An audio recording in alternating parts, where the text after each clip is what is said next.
This channel does not promote any violent, harmful, or illegal activities. All content provided by this channel is meant for an educational purpose only. দীঘায় জগন্নাথ মন্দিরের প্রসাদের নামে মিথ্যাচারের অভিযোগ। রাজ্য সরকারের বিরুদ্ধে মিথ্যাচারের অভিযোগ শুভেন্দু অধিকারী। লোকাল মিষ্টির দোকান থেকে মিষ্টি পাঠানো হচ্ছে। প্রসাদের প্যাকেট দেখিয়ে আক্রমণ শুভেন্দু অধিকারী। দুয়ারে রেশন প্রকল্পে মিষ্টি বিলি হচ্ছে, অভিযোগ বিরোধী দলনেতার। স্থানীয় দোকান থেকে মিষ্টি গেলেও থাকছে মন্দিরের প্রসাদও। শুভেন্দুর অভিযোগ উড়িয়ে পাল্টা দাবি চন্দ্রিমা ভট্টাচার্যের। স্পেসিফিকেশন বলেছে সুইট পেড়া, বাংলাতেই লিখেছে PEDA peda, diameter 4.8 centimetre, thickness 1.1 centimetre, weight 20 gram. তারপরে মিল্ক সলিড, খোয়া ক্ষীর, সুগার হ্যান্ড 10 টাকায় হবে না, বাড়ান মাননীয়া। কালার ইয়েলো উইস হতে হবে, ব্রাউন মানে স্যাফরন লিখে নি।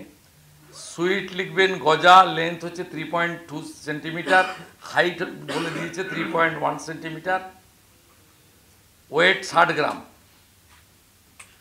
এইসব করে তিনি লোকাল মিষ্টি দোকানে 20 টাকায় করতে বলেছেন। এটা সব মানুষ জানে যে প্রসাদ যখন আমরা কোনো ভোগ নিবেদন করি ঈশ্বরের কাছে, খাবারটা সেটাই মাকে দেওয়ার পরে সেটা বড় জায়গায় মিশিয়ে দেওয়া হয়। তারপরে মানুষের কাছে সেখানে 1000 মানুষ, এমনকি 20,000 মানুষ যদি খায় তাহলে ওই যত হাঁড়ি হয় তার মধ্যে ওইটা মিশিয়ে দেওয়া হয়। এখানেও কিন্তু প্রত্যেকটা জেলায় মিষ্টির দোকানের এটা তারা তৈরি করবে এবং সেজন্য যা প্রশাসনিক ব্যবস্থা সেগুলো নেওয়া হয়েছে। কিন্তু উনি দেখতে ভুলে গেছেন যে প্রসাদের একটা মূল অংশ জগন্নাথ ধাম মন্দির থেকে আসবে, জগন্নাথ দেবের প্রসাদ আসবে এবং সেটা জেলায় জেলায় সেইখানে সেই সব মিষ্টির দোকানে যাবে যারা এটা তৈরি করছে, প্যাড়া এবং গজা তার সাথে মিশিয়ে মানুষের কাছে যাবে। এটা বোধহয় উনি বুঝতে ভুল করেছেন। কর্মী সভায় উপস্থিত 40% কর্মী তৃণমূলের দয়ায় চাকরি পেয়েছেন।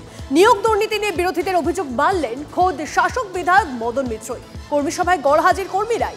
মেজাজ হারিয়ে হুমকি মদনের। কান খুলে শুনুন, তৃণমূল দরজা বন্ধ করলে পা এসে পড়বেন। কি ভাবছেন নিজেদের? হরিদাস পাল হুঙ্কার মদন মিত্রের।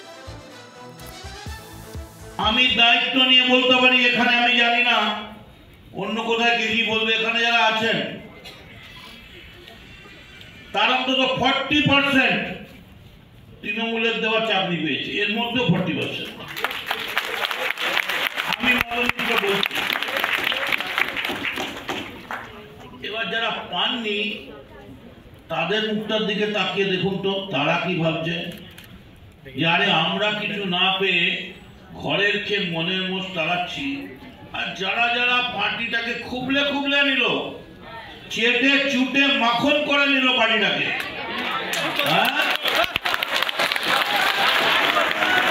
আমি আপনাদের বলছি শুনুন, আমার নামে কমপ্লেন হতে পারে, আমি কর্মীদের সঙ্গে খারাপ ব্যবহার করছি। আমি বলবো অবিলম্বে MLA অফিস থেকে প্রত্যেকটা ওয়ার্ড থেকে 3 দিন অন্তর রিপোর্ট নিন, কজন করে কর্মী মিটিং এ আসছেন, সই দেখান, প্রত্যেকটা ওয়ার্ডে অ্যাটেন্ডেন্সের সই দেখান। কি ভাবছেন নিজেদের? শুধু গা থেকে যদি জামাটা সরিয়ে দেয় তৃণমূল, এই চল এরা তৃণমূল নয়, এরা কাউন্সিলর নয়, পাড়ার কুত্তা পর্যন্ত পায় কামড়াবে। এর আগে তো ব্রাত্য বসু শিক্ষামন্ত্রী তিনিই বলেছিলেন চাকরিটা তৃণমূলের লোকই পাবে, কিভাবে দেব বলবো না। একই কথাই মদন মিত্র বলেছেন, যাহা মদন উক্তি তাহাই ব্রাত্যোক্তি।